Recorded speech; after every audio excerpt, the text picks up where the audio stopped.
एक बार फिर से आप सभी को ईरान की जीत बहुत बहुत मुबारक हो। लेकिन नेतन्याहू परेशान है, दीवारों में टक्कर मार रहा है, किलसा हुआ है भाई, वॉर क्रिमिनल है। अगर जंग हर जगह खत्म कर देगा तो भाई उस पर तो केस चल रहे हैं भाई, करप्शन के केस चल रहे हैं, उसको कोर्ट में पेश होना पड़ेगा, तमाम चीजें करनी पड़ेंगी, प्रोसीडिंग में शामिल होना पड़ेगा। तो भाई जो डील हुई है ईरान के साथ, उसमें ईरान की यह भी शर्त मानी गई है कि हम तमाम इलाके में, खासकर जो लेबनान है उस पर भी हमला बंद होगा, ठीक। और ट्रंप राजी हो गया। अब नेतन्याहू भड़का हुआ है कि हमें अमेरिका की तमाम चीजें जो अमेरिका कर रहा है हमें मंजूर है, हम अमेरिका के साथ हैं, लेकिन डील में लेबनान नहीं है। यह है दिक्कत, डील में लेबनान नहीं है, हम डील पर हम हमला करेंगे, क्योंकि नेतन्याहू के ऊपर इतने सारे केसेस चल रहे हैं। अगर शांति वो ले आएगा तो उसके लिए दिक्कत हो जाएगी, कुर्सी खतरे में पड़ जाएगी। तो दोस्तों इस वक्त नेतन्याहू परेशान है कि डील में लेबनान नहीं होना चाहिए। इसके बाद खबर आ रही है कि नेतन्याहू ने डोनाल्ड ट्रंप को फोन किया और तमाम चीजें समझाई, बात करी। और मैं आपको क्लियर कर दूं कि अभी डोनाल्ड ट्रंप बुरी तरह से नेतन्याहू से नाराज है। यहां तक कि सीज फायर के बावजूद, ये सबूत देख लीजिए, सीज फायर के बावजूद लेबनान पर इजराइल ने हमला किया है। इजराइल पर वैसे भी भरोसा नहीं कर सकते, लेबनान में ऑलरेडी सीज फायर था, सीज फायर के बावजूद वह हमलावर है। अब दोबारा जब ईरान ने सीज फायर की बात की तो कौन सी वो बात मान लेगा? अमेरिका तो मान लेगा क्योंकि बहुत पेला गया है, बहुत नुकसान हुआ है, खौफ बैठ गया उसके दिल में। लेकिन इजराइल सीज फायर के बावजूद, उसकी आदत है भाई, कहीं भी सीज फायर होता है, सीज फायर के बावजूद वो हमला करता रहता है। इजराइल के लोगों को नींद नहीं आ रही है, इजराइल के ऑफिशियल्स परेशान हैं, उनको चिंता है कि ये जो डोनाल्ड ट्रंप ईरान की बातें मानने जा रहे हैं, ये डील काफी खतरनाक साबित हो सकती है हमारे लिए। हजरात, उधर पाकिस्तान लगा हुआ था कि भाई हमें क्रेडिट मिल जाएगा, हमने डील करवाई है। लेकिन मेरे दोस्तों ऐसा कोई सगा नहीं जिसे अमेरिका ठगा नहीं।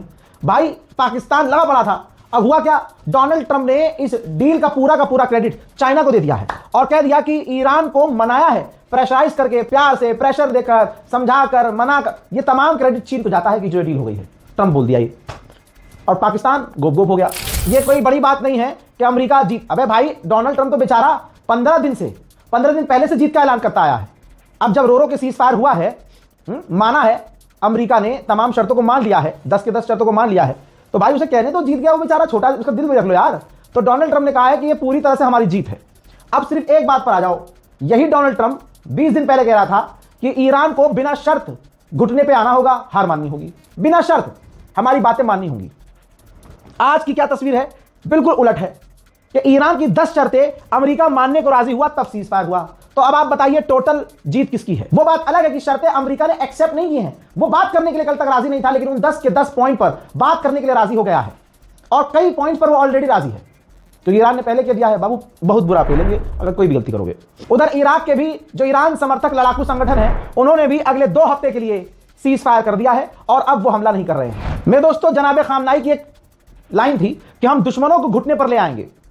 हिजबुल्लाह ने वो लाइन इस फोटो के साथ पेश की है, जहां अमेरिका और इजराइल का झंडा फटा और झुका हुआ नजर आ रहा है। अमेरिकी सट्टा खेल रहे थे, करोड़ों लाखों लोगों ने, अमेरिकी सट्टेबाजों ने पैसा लगाया था कि डील हो जाएगी, और जैसे ही डील हो गई सट्टा मार्केट हवा में पहुंच गया। उधर ईरान जब अपनी आखिरी हमले कर रहा था तो यूएई के एक गैस फील्ड पर, फोटो देख लीजिए, गैस फील्ड पर आग लगी थी। घंटों के बाद यूएई ने उसे बुझाया है और यह हमला सीज फायर के बाद ईरान ने यूएई पर किया था। रशिया ने अपने दुश्मनों से मजे लिए, ट्वीट किया कि ईरान के वॉर क्राइसिस ने दिखाया कि यूरोपीय यूनियन, नाटो और ये जितने भी देश बहुत ताकतवर बनते हैं, ये कितने रिलाय हैं, कितने डिपेंड हैं अमेरिका के ऊपर, और अमेरिका के बिना ये कुछ नहीं है। उधर मेरे दोस्तों बिल्कुल बात हकीकत है। लोग कह रहे हैं, व्यूअर्स कह रहे हैं हमारे, कि ट्रंप पर भरोसा नहीं कर सकते, लेकिन जिस तरह से घुटने पर ट्रंप आया है, अरे कम से कम 14 दिन तो खुश रह लेने दो, हम भी थोड़ा सो लेंगे। 39 दिनों से जाग रहे हैं भाई, हम 24 घंटे में सिर्फ 2 घंटा सो रहा हूं। शायद ये सीज फायर ट्रंप ने इसलिए किया हो ताकि मैं सो लूं। बहरहाल ये रहा रिपोर्ट। ईरान के ऑफिशियल्स शक कर रहे हैं, कह रहे हैं कि ये अमेरिका ने और इजराइल ने ये चाल चली होगी, हो सकता है, ताकि उनको तैयारी करने का मौका मिल जाए। अब यहां पर मैं एक बात कहना चाहता हूं तमाम ईरान से कि तैयारी करने का 14 दिन का तो मौका आपके पास भी है, आप भी उससे बेहतर तैयारी कीजिए। और जब बिना तैयारी के आपने 39 दिन बजाया है अमेरिका इजराइल को, उनकी साल भर से तैयारी थी, तो फिर क्या खौफ? हाँ दीजिए। मेरे दोस्तों, अब डोनाल्ड ट्रंप का और बड़े लेवल पर मजाक उड़ रहा है। अमेरिका का एक इन्फ्लुएंसर है, लिखता है कि ब्रेकिंग न्यूज, मैसिव जीत हुई है प्रेसिडेंट ट्रंप की। उन्होंने आयतुल्लाह खामनाई को आयतुल्लाह खामनाई 2 से रिप्लेस कर दिया है। आयतुल्लाह की जगह नया आयतुल्लाह ले आए हैं, और कोई भी आज तक किसी भी प्रेसिडेंट में इतनी हिम्मत नहीं थी जो ये काम कर दिखाता।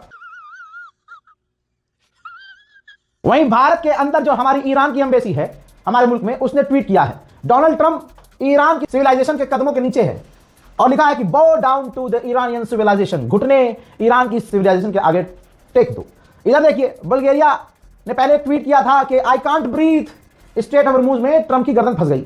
और आज जब ईरान ने कहा कि हमने रास्ता खोल दिया, चलो कोई बात नहीं है, तो ये अभी भी देखिए कह रहा है ट्रंप नाउ। बल्गेरिया में ईरान के एम्बेसी कह रही है कि ट्रंप की अब की हालत ये है कि अभी भी डोनाल्ड ट्रंप की गर्दन ईरान के ही हाथ में है, क्योंकि ईरान ने खुद से ये खोला है रास्ता।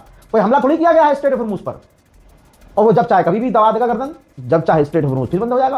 तेहरान टाइम्स ने भी खेल दिया भाई।